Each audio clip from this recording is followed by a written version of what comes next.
ऊना बजे, इसलिए किसान जानते थे, बोले भैया ज्यादा गहरों में डाल दियो, मशीनें ठीक बांध ले। अच्छा ना, क्या तकनीकी उनके पास है। ऐसे ही जो भक्ति का बीज बो रहे हो ना, ज्यादा नीचे मत गाड़ दियो, क्योंकि बंधन भी हो जाता है। अगर तुम ये सोचो कि मैं ही धर्मात्मा हूं, तो ये मैं ही धर्मात्मा हूं, ये बंधनकारी है। और ये बात नारद जी के पीछे लगी। नारद जी ने कही मैंने कामदेव जीत लो, मैं हूं भगत, है ना, है गो भक्त ने बंदर बना दिया। ये सब मैं बन नहीं, ज्यादा ऊपर भी नहीं, बीच में रहो। ठाकुर जी तेरे हवाले हैं, जैसे रखो ऐसे ही। अब तो महाराज सूत जी महाराज उनके प्रश्नों का उत्तर देना चाहते हैं। उन्होंने पहले वंदना की, नारायणं नमस्कृत्य नरं चैव नरोत्तमं देवी सरस्वती व्यासं ततो मुदीरये। मानो उन्होंने सबसे पहले हे नारायण आपको प्रणाम, नारायणम नमस्कृत्यम, हे नारायण मेरा नमस्कार स्वीकार करो भगवान। नरम चैव नरोत्तमम, नरों में उत्तम कौन है? मर्यादा पुरुषोत्तम राम। शायद राम वंदना कर दी यहां पर। उसके बाद कहा है देवी आदिशक्ति भगवती माँ, चामुंडा मैया, पथवारी मैया, हे शक्ति की देवी कृपा करना। उसके बाद सरस्वती बुद्धि की देवी माँ कृपा करना, मैं इनके प्रश्नों का उत्तर दे सकूं, ऐसी मुझे शक्ति प्रदान करो जो इनके प्रश्नों का ढंग से उत्तर दे सकूं। हे भगवान व्यास, हे ज्ञान के भंडार सागर, मुझ पर कृपा करो। ऐसे करके वंदना की और कहा सोनक जी आपने पूछा भी वेद शास्त्रों का सार क्या है। देखिए अब आप सोचना फूलों का सार क्या है? फूलों का सार क्या है? खुशबू। अगर फूल में से खुशबू निकाल दे तो क्या रह जाएगा? कछू ना, है ना। ऐसे ही गन्ने का सार क्या है? मिठास। अगर गन्ने में से मिठास निकाल दी जाए तो कुछ नहीं है। ऐसी वेद शास्त्रों का सार क्या है? ज्यादा जरूरी ना है कि 4 वेद कंठस्थी हो जब ही जीवन बदलेगा। वेदों का ज्ञान होने से तो रावण भी तो बन सकता है। वेद शास्त्रों का सार है अद्वैत ज्ञान। हमारे भीतर से ननात्म निकल जाए, भेद मिट जाए। वेद पढ़ने से भेद मिट जाए तो वेद पढ़ा है, और वेद पढ़कर भेद बना रहा तो वेद बिल्कुल नहीं पढ़ा। काय को वेद पढ़ो जो भेद करे, है कि नहीं? वेद से भेद मिट जाए ऐसा। तो अद्वैत ज्ञान, द्वेष मिट जाए भीतर से। और कैसा मिट जाए? ऐसा लगे कि सिया राम में सब जग जानी, करहूं प्रणाम जोरी जुग पानी। सब में सीताराम मान के एक बार प्रणाम कर, है ना। हे ठाकुर जी, अच्छा सब में भगवान है कि ना? सब में भगवान विद्यमान है। ऐसा कहते कण कण में जो वो है, तो फिर तुम सब में ना है। फिर भगवान ने कहा कथा सुनानी, भाई सब भगवान ही है तो भगवान ने कहा कथा सुनानी। लेकिन कोई बात पहले वहां आती है, मोहन हो रसिका। जो भगवान के चरित्र के रसिक हैं वो आनंद लेते हैं, जैसे हनुमान जी महाराज। हमें वो ऐसा लगता है ये हमारी कथा है। किसी जन्म में हम राम जी के साथ रहे होंगे, भगवान कृष्ण के साथ रहे होंगे, बड़ा आनंद आता है कथा सुन के। जो रसिक हैं, जो भावुक हैं, ऐसे महाराज मानो पहले प्रश्न का उत्तर दे दिया। हे सोनक जी, वेद पढ़ने वाले के हृदय में ऐसा भाव हो जाए कि मैं सब में भगवान देखूं, भगवान सब में विद्यमान है, ऐसी स्थिति बन जाए तो वेद पढ़ा है। चलो दूसरा प्रश्न था कलियुगी जीवों के उद्धार के बारे में, कलयुग में समेत हो जाओ, कोई पता ना है कब का है जाए ना है, ये धोखरी चीज जब तक चल रही है, जब तक तो हाँ जी होगा के बाद में फिर बोले क्या करें, तो कहते हैं कलयुग में सिर्फ कलयुग केवल हरि गुण गाहा, केवल हरि गुण गाहा, सुमिरत नर पावे भव धाहा। इस भव सागर की थाप अगर पाना चाहते हो, पार जाना चाहते हो, तो भगवान का गुणानुवाद करो, नाम जप करो। नाम जप में इतनी बड़ी शक्ति विद्यमान है, विचार करियो। देखो तुम ही कहोगे कहाँ सच्ची घटना है। कछु दिन पहले प्रेमानंद जी को जाने हो ना जाने हो, आज वो महाराज जी जो वृंदावन में है, तो कहते ही डॉक्टर ने कि 1-2 साल ही जियोगे, 17-18 साल है गए, जो कह रहे बस राधा रानी के नाम की कृपा है, मैं नाम जप करता हूं। जब तक आदमी नहीं जपता, जब तक संकट नहीं आता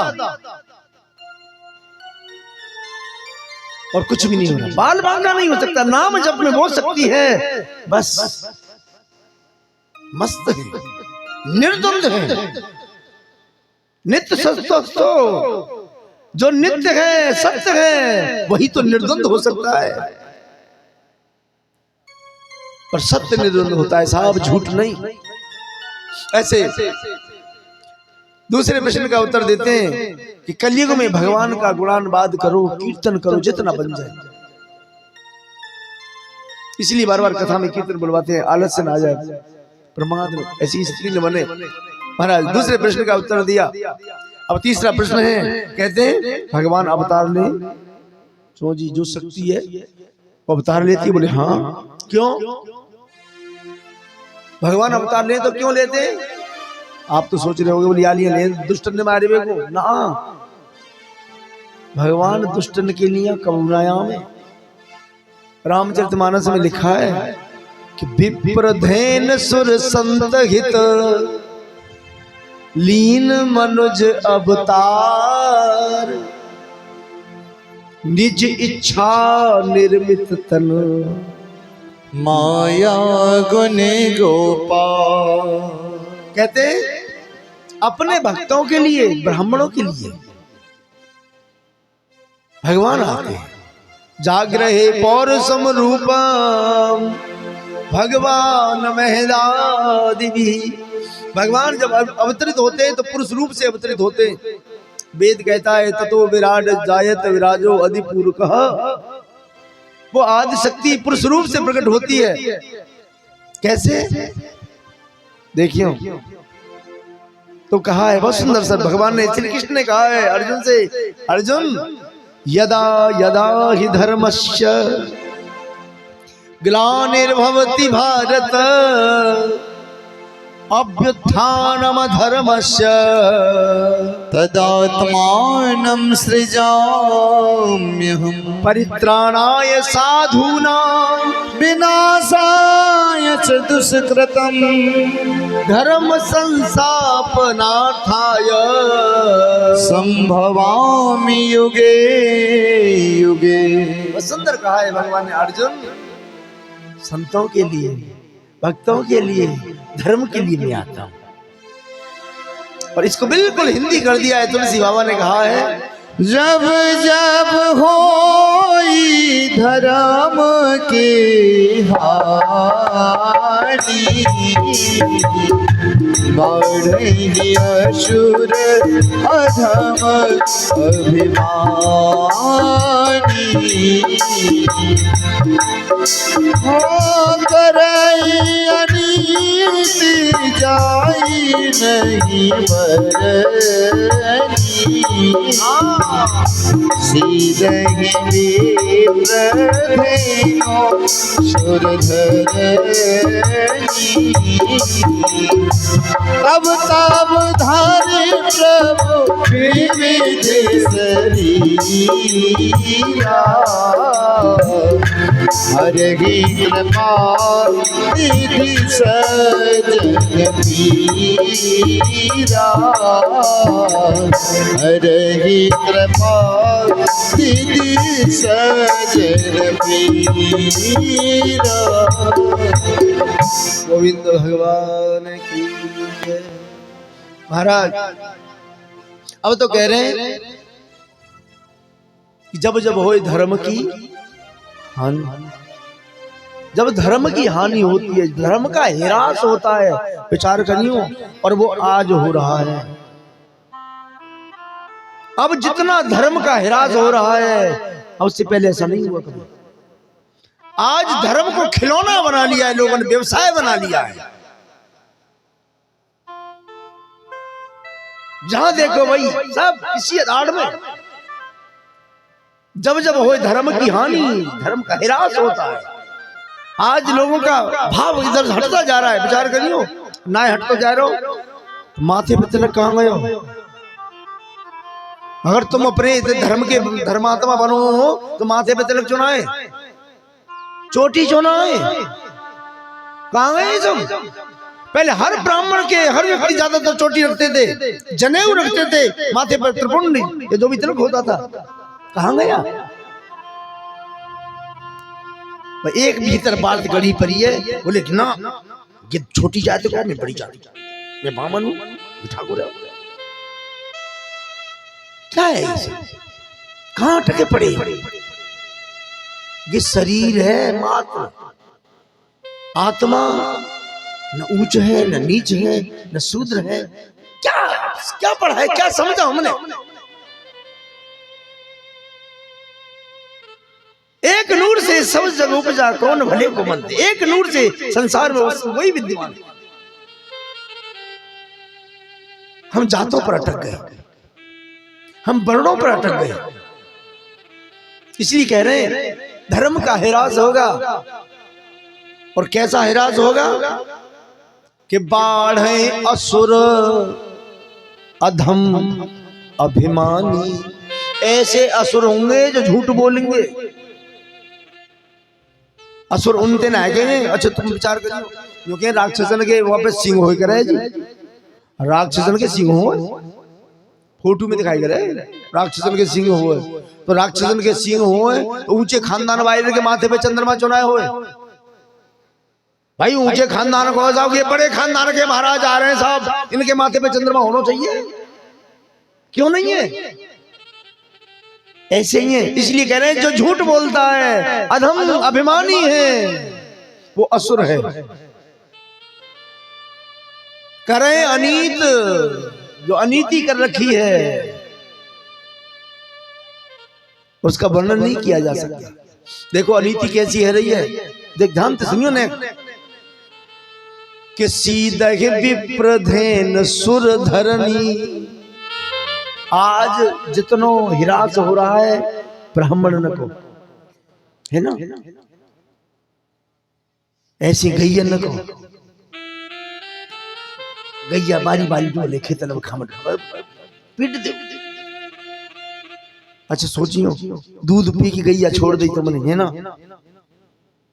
और काऊ खेत बारे के खेत में खा रही है और वहां ने लठ मारे, तो या को दोषी को लठ मारे वारो वो पापी है कि जाने दूध छोड़ी का दूध पी के को पापी है। छोड़े वारो है क्या नहीं? कटुक सत्य है। अब विचार करियो, जिन्ने की मैया जो वृंदावन में छोड़ राखी गए, वृद्ध आश्रम में छोड़ राखी गए, कि धर्मात्मा के का कहे एक धर्मात्मा नहीं है, ये सब के सब मंद बुद्धि लोग। माँ बाप को तीर्थ घुमाना बुरी बात नहीं है, लेकिन माँ बाप को अपने से दूर छोड़ देना ये सबसे बुरी बात है। ये धर्म नहीं है, ये अधर्मी के काम है। सीदहि विप्रधेन सुर धरनी। आज गैयन का अपमान, मैयन का अपमान, भैयन का अपमान हुआ। एक समय था भाई भाई के लिए जीता था, भाई भाई के लिए मरता था। आज भाई भाई के लिए नहीं, आज दौलत के लिए जीता है, दौलत के लिए मरता है। दौलत के पीछे भाई को भाई मार देता है।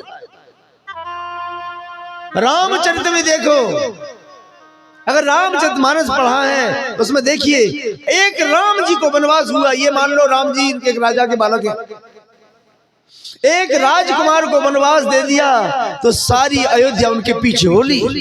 बोले हमें ऐसे राज में नहीं रहना जब धर्मात्मा को राज से निकाल दिया जाए।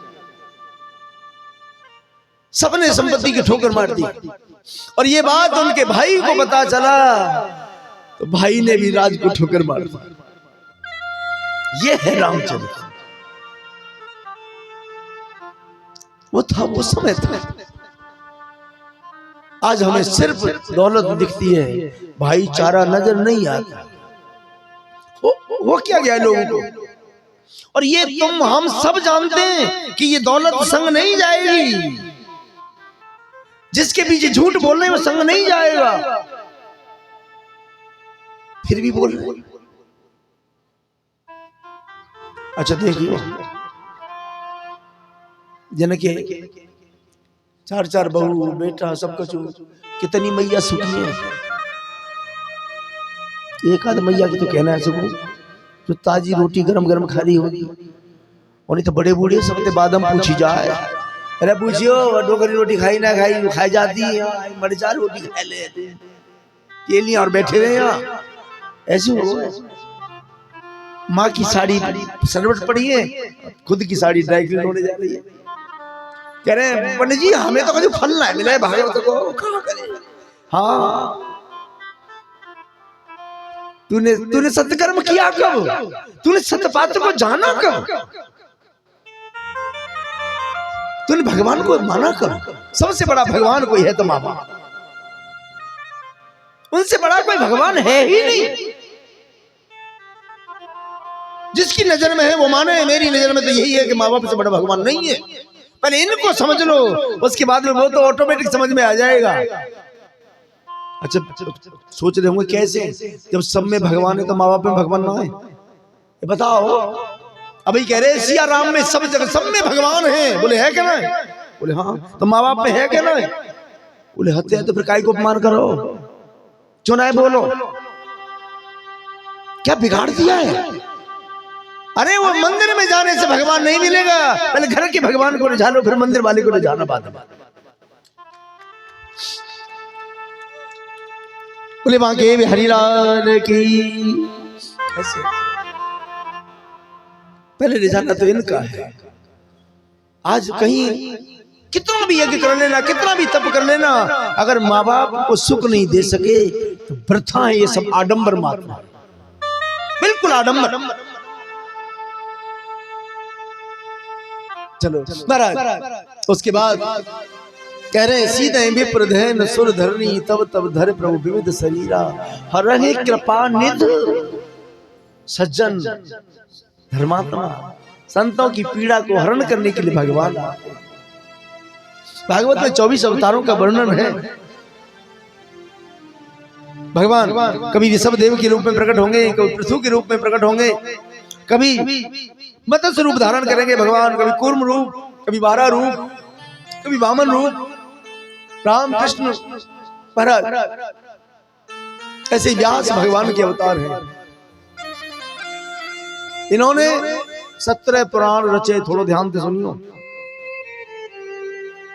महर्षि पाराशर के वरदान से इनका प्राकट्य हुआ, और कहते साम प्रास आश्रम पर रहते हैं व्यास जी। महाभारत जैसे ग्रंथ की रचना की व्यास जी ने। व्यास कहते हैं जो विस्तार करने वाला है उसे व्यास कहते हैं, किसी चीज को विस्तार कर दे वो व्यास। नहीं इनका नाम व्यास ना हो, इनका नाम था श्री कृष्ण द्वैपायनम, श्री कृष्ण द्वैपायन,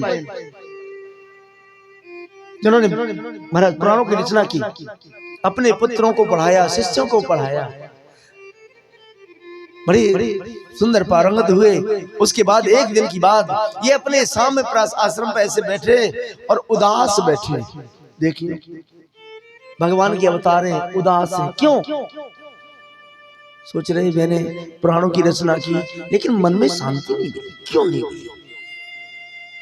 तो नारद जी घूमते घूमते आए और नारद जी ने देखा, अरे व्यास जी ने देखते ही प्रणाम किया, ईश्वर प्रणाम, खुश रहो, क्या बात है, कैसे बैठे हो, आपका चेहरा कुछ उदास सा लग रहा है। और एक बताऊं, तुम्हारे घर में का भयो, कोई परेशानी है, चेहरा पे पता चल जाएगी। घर में अगर कोई संकट है तो चेहरा बता देगा, और तुम्हें कुछ उपाय गो है तो चेहरा बता देगा। भीतर क्या चल रहा है ये चेहरा बता देता है। एक फिल्मकार कहता है इस बात को, तो दिल की बात बता देता है असली नकली चेहरा। कछु मिल जाएगा तो एकदम बड़े प्रसन्न है, आप तो बड़े खुश है रहे हो, कहा बात है, कहाँ मिलेगो, है ना, चेहरा बता देता। ऐसे नारद जी ने कहा, व्यास जी क्या बात है, कोई परेशानी है? व्यास जी ने अपने जीवन की सारी व्यथा को कहा, भगवान मैंने 17 पुराण रचे, शिष्यों को पढ़ाया, महाभारत जैसे ग्रंथ को रचा, शिष्यों को पढ़ाया, लेकिन मन शांत नहीं हो सका। नारद जी बोले, मैं कह दूं एक बात? बोले हाँ कह दो। बोले तुमने पुराण रचे पर वहां में अपने आप को दर्शाया। बोले मैं ज्ञानी हूं, मैं इतना बड़ा विद्वान,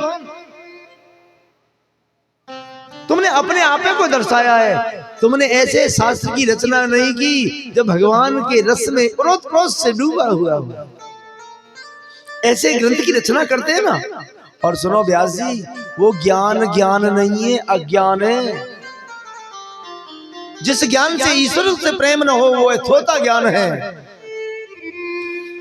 कहा भी है कि योग कुयोग ज्ञान अज्ञान, वो योग योग नहीं कुयोग है, जो भोगों के लिए सीखा जाए। और वो ज्ञान ज्ञान नहीं अज्ञान है, जो धन कमाने के लिए सीखा जाए।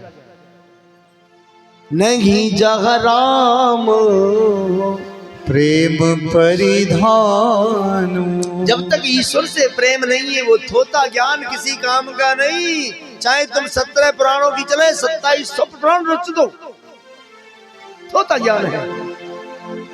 क्योंकि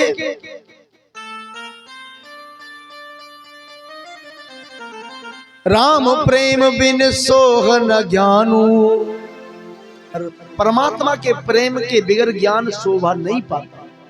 कैसे न पावे कि कर्ण धार बिन जिम जलयान, जैसे नौका में नाव में मल्लाह न हो, नाव चल रही हो जमुना जी में गंगा जी में, हम नाव में बैठ के हो और पानी आ रहा हो जोड़ते, और वहां में मल्लाह न हो, होएगो का वागो, या तो डूबेगी और या भंवर में पड़ जाएगी। ऐसे ही इस जीवन की नौका के कर्णधार कोई है तो भगवान। हो परिवार मेरा, परिवार मेरा तेरे हवाले मुरली वाले, ओ मुरली वाले, ओ मुरली वाले, ओ मुरली वाले। परिवार मेरा, परिवार मेरा तेरे हवाले मुरली वाले, ओ मुरली वाले, ओ मुरली वाले, ओ मुरली वाले।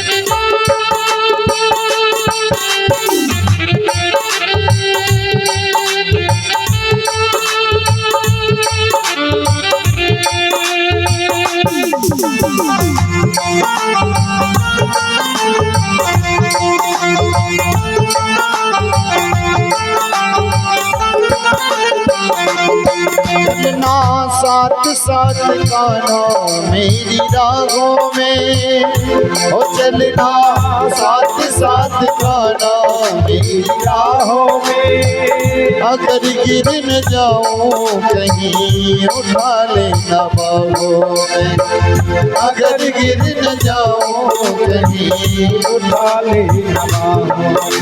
और तेरे सिवा मुझे कौन संभाले मुरली वाले, ओ मुरली वाले, ओ मुरली वाले, ओ मुरली वाले।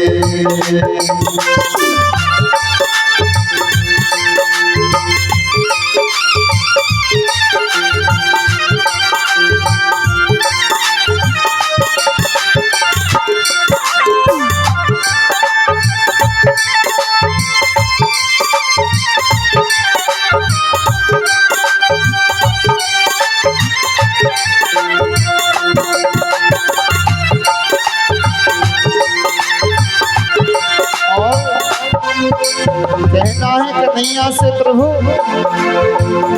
ओ मुझे डर है तो केवल संसार का, मुझे डर है तो केवल संसार का। क्योंकि हमारे सिर पे बोझ परिवार का, क्योंकि हमारे सिर पे बोझ परिवार का। मेरा बोझ थोड़ा, मेरा बोझ थोड़ा, तू भी उठा ले मुरली वाले, ओ मुरली वाले, ओ मुरली वाले, ओ मुरली वाले। परिवार मेरा, परिवार मेरा, तेरे हवाले मुरली वाले, ओ मुरली वाले, आओ मुरली वाले, ओ मुरली वाले। बाके बिहारी लाल की जय, जय जय श्री राधे। महाराज नारद जी ने कहा, व्यास जी आप ऐसे ग्रंथ की रचना क्यों नहीं करते? ऐसे ग्रंथ की रचना करो। देखो मैं भगवान की कृपा के बारे में तुम्हें अपबीती कथा सुनाता हूँ। देखियो अब नारद जी अपबीती कथा सुना रहे हैं। देखो मैं बताऊं आपको, मैं पिछले जन्म में दासी का पुत्र था। मेरा जन्म हुआ, पिताश्री की मृत्यु हो गई। कुछ समय बाद मेरी मैया वेदवादी ब्राह्मणों के यहाँ जाती, टहल करती, मेरा भरण पोषण करती, लालन पालन करती। धीरे धीरे समय व्यतीत हुआ। महाराज एक दिन क्या हुआ, संत महात्मा आए। देखिए संसार में संतों से बड़ा उदार कोई दूसरा नहीं होता। महाराज जब संत महात्मा आए तो संत महात्मा चतुर्मास करने के लिए आते, जहां भी रुकते वहीं कीर्तन करते। वो तो नारद जी कह रहे हैं जब शाम को भोजन प्रसादी करते तो मैं भी उनके पास जाके उनकी पत्तल पे से झूठी प्रसादी उठा के खा लेता, यानी शीत प्रसादी पा लेता।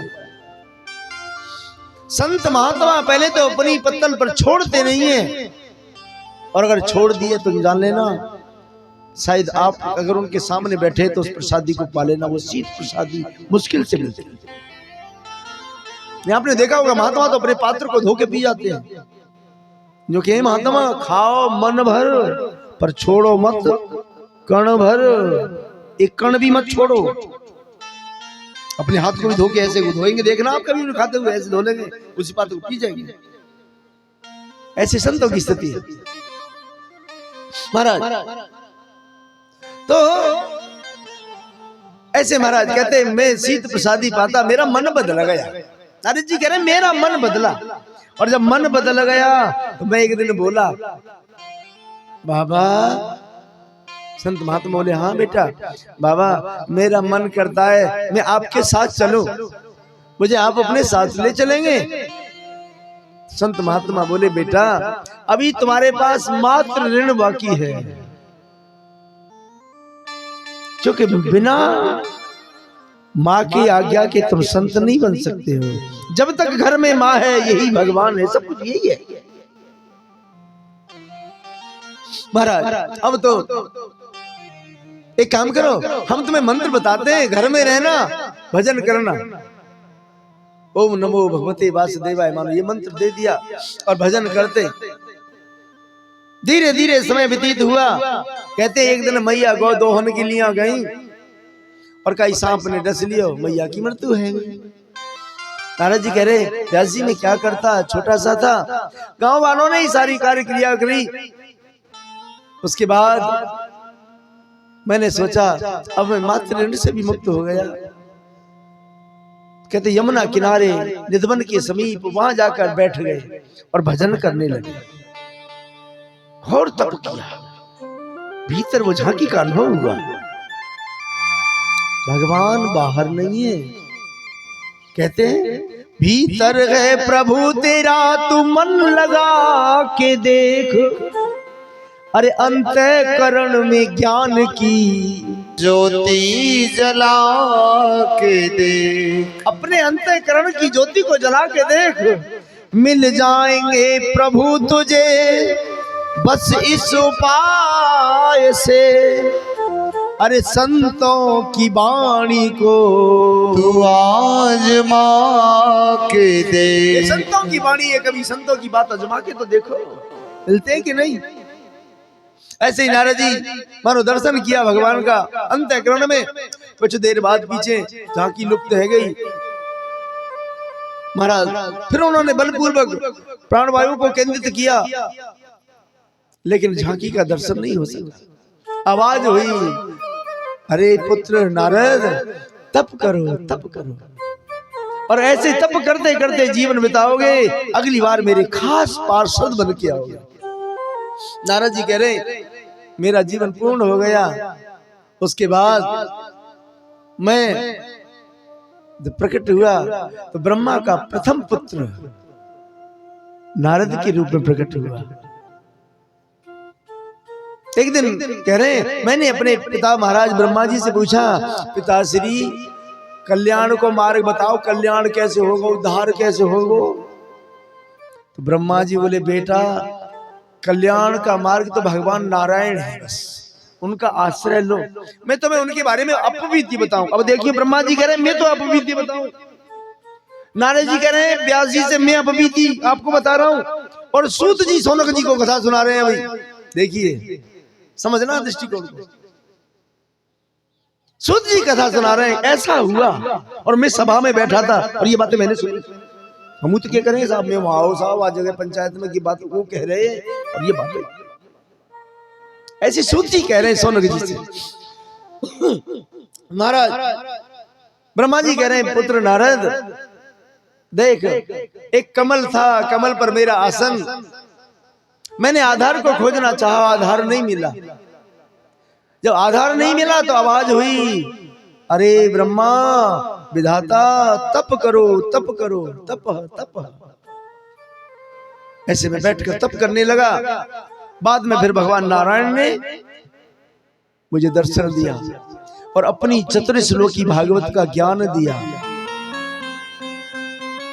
देखना, और उसके बाद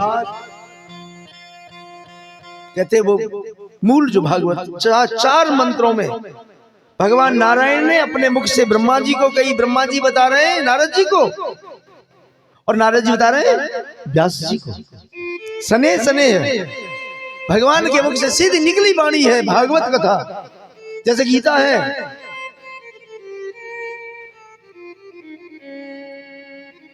कहते हैं महाराज फिर कहा बेटा कल्याण के चार मार्ग हैं, सिर्फ चार, ध्यान से सुनियो। कौन से? 4 ही श्लोकों की भागवत है। पहला मंत्र है विवेक। अगर जीवन में कल्याण चाहते हो तो विवेकशील होना चाहिए व्यक्ति को, और जो विवेकहीन है वो कल्याण नहीं हो सकता। सबसे पहले विवेक, दूसरा है वैराग्य, और तीसरा है खट संपत्ति, और चौथा है मुक्तता। ये चार।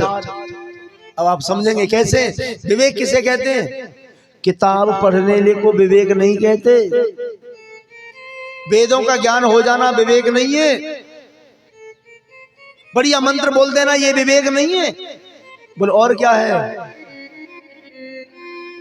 कि अविनाशी आत्म अचल जगता ते प्रतिकूल, ऐसा ज्ञान विवेक है सब साधन का मूल। कहते हैं अविनाशी आत्म अचल, अविनाशी को जानना, अचल तत्व को समझना।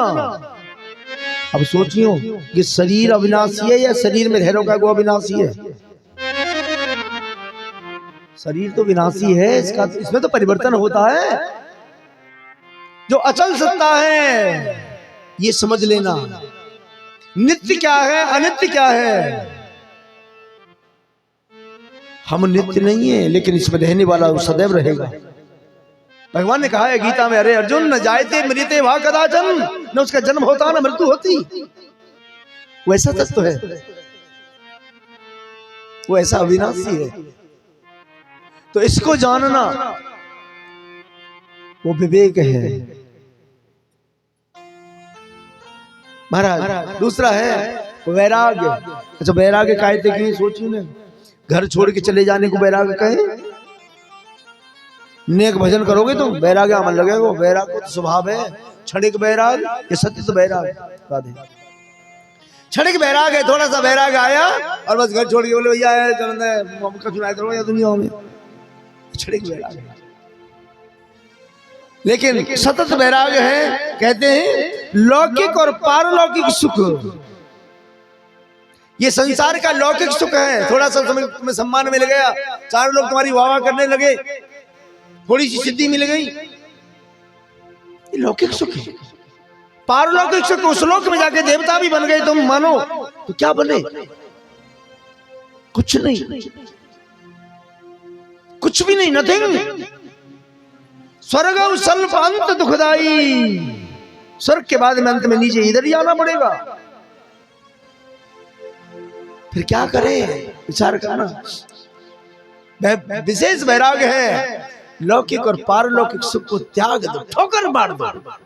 और ये रामचरित में है, तृण सम सिद्धि तीन गुण त्यागी, तृण सम सिद्धि तीन गुण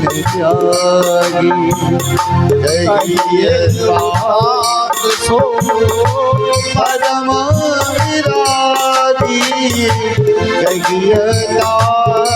सो परम विरागी, तृण सम सिद्धि तीन गुण त्यागी, श्री राम जय राम जय जय राम। इतना सुंदर कहा है। पूछा है राम जी से, तात ये बताओ परम वैरागी कौन है? कहिए तात परम वैरागी, वैरागी नहीं परम वैरागी। बोले तृण सम सिद्ध, जो तिनके की तरह सिद्धियों को ठोकर मार दे, वो परम वैरागी। अब नेक सिद्धि मिल गई, बागेश्वर धाम की जय, है ना? डंका बजा दो पूरे भारत में का, और देश में बजा दो का है वो तो। नेक सिद्धि मिल गई, खाटू श्याम की जय, और कहा सिद्ध ना है तो असली श्याम है, छोड़ के खाटू श्याम की जय। अरे बाबरे गए, मेरी समझ नहीं आता लोगों को हो क्या गया है। उसने अपने गुरु की खातिर भगवान के कहने पर अपना शीश काट के दान कर दिया, आज वो कली को पूजने लगा। कभी तुम कुछ देख के तो देखो ठाकुर जी को, तभी तो जय जयकार होगी। एक सिद्धि मिल गई, बोले बागेश्वर धाम विचार करना, और जिसके पास 8 सिद्धियां मौजूद है, हनुमान जी महाराज दास बने रहते, मैं तो सेवक हूं। कोई प्रदर्शन नहीं, अपनी सिद्धियों का प्रदर्शन नहीं, अपने बल का प्रदर्शन नहीं, अपने ज्ञान का प्रदर्शन नहीं, ऐसे सेवक बने रहते हनुमान जी महाराज। ये है भगवान की भक्ति का प्रताप है। ये भजन करने वाला चमत्कार पर विश्वास नहीं करता, उसका तो चमत्कार वैसे हो जाता है साहब। भक्त जहां से निकल जाएगा, जो बोल देगा वही चमत्कार है। वो चमत्कार पर भरोसा नहीं करता, विश्वास नहीं करता महाराज। चलो उसके बाद ऐसे तो बैरागी, विवेक, वैराग्य और खट संपत्ति समझना। तीसरी है खट संपत्ति। किसे कहते हैं? 6 प्रकार की संपत्ति हमारे तुम्हारे पास मौजूद होनी चाहिए, या संपत्ति की जरूरत ना है। पहली है सम,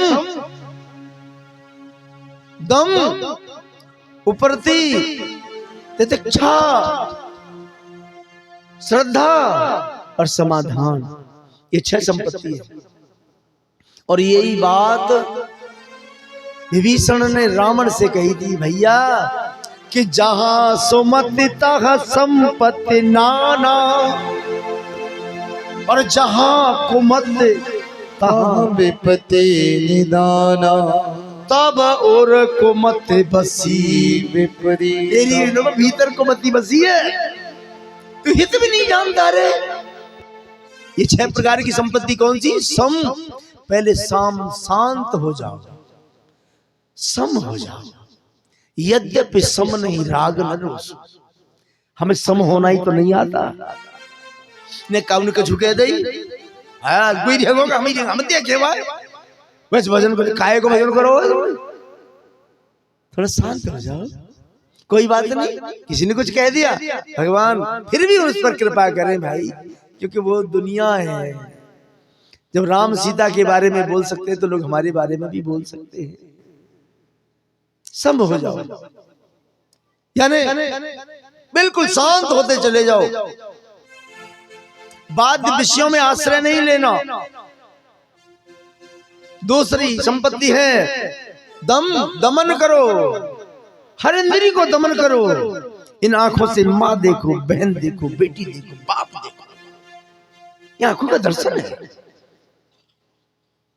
और जब दृष्टि बदल गई तो जीवन बदल जाएगा। ऐसे महाराज कर्मेंद्री ज्ञानेंद्रियों को दमन करो। सम, दम, उपरति, उपरामता, बाध्य विषयों में आश्रय न लेना। ये उपरामता बिल्कुल ऐसे हर चीज से उपरामता होती चली जाए। ये तीसरी संपत्ति है। और चौथी संपत्ति है तितिक्षा, कष्ट सहन करना। नेक आफत परी वही बिल्ला जाए ना, अरे या भगवान को जो है जो ऐसा कर दो। क्या है, हम धर्म को समझे नहीं, बहुत बड़े संकट आते धर्म पर साथ। लेकिन कष्ट सहन करना वही तितिक्षा है। उसके बाद सम, दम, उपरति, तितिक्षा, श्रद्धा। हमारी श्रद्धा हो, गुरु में श्रद्धा हो, गुरु वाक्य में श्रद्धा हो, शास्त्र में श्रद्धा हो। और श्रद्धा नहीं है तो कुछ भी नहीं है। शास्त्र कहता है श्रद्धावान लभते ज्ञानम तत्पर संयते इंद्रिय। श्रद्धावान को ज्ञान प्राप्त होता है, अश्रद्धावान को नहीं। और समाधान कहते कि अपने लक्ष्य की प्राप्ति सम, बिल्कुल वृत्ति बाध्य विषयों में आसक्त न हो, वो समाधान है। एकाग्र मन से मानो डूब जाए। जहां बुद्धि काम, एक बात और है, वहां बुद्धि काम नहीं करे, वो बात ही अलग है साहब। तो कहने का भाव ये 4 कल्याण के मार्ग हैं, विवेक, वैराग्य, खट संपत्ति और मुमुक्षुता। जीवन में मुमुक्षुता को समझना है। क्या है मोक्ष? ऐसे और फिर कहा नारद जी ने, देखो मुझे मेरे पिता ब्रह्मा जी ने ये बताया और इसलिए आप चतुर्श्लोकी भागवत को श्रवण करो और इसके आधार पर एक ग्रंथ की रचना करो। उन्हीं व्यास जी ने इन्हीं 4 मंत्रों के 18,000 मंत्र बना दिए, 335 अध्याय, 12 स्कंद, एक मोटे ग्रंथ की रचना करी और महाराज शिष्यों को पढ़ाया। देखियो बहुत शिष्यों ने पढ़ा, एक नहीं बहुतों ने पढ़ा, पर समझ में नहीं आई, भागवत समझ में नहीं आई।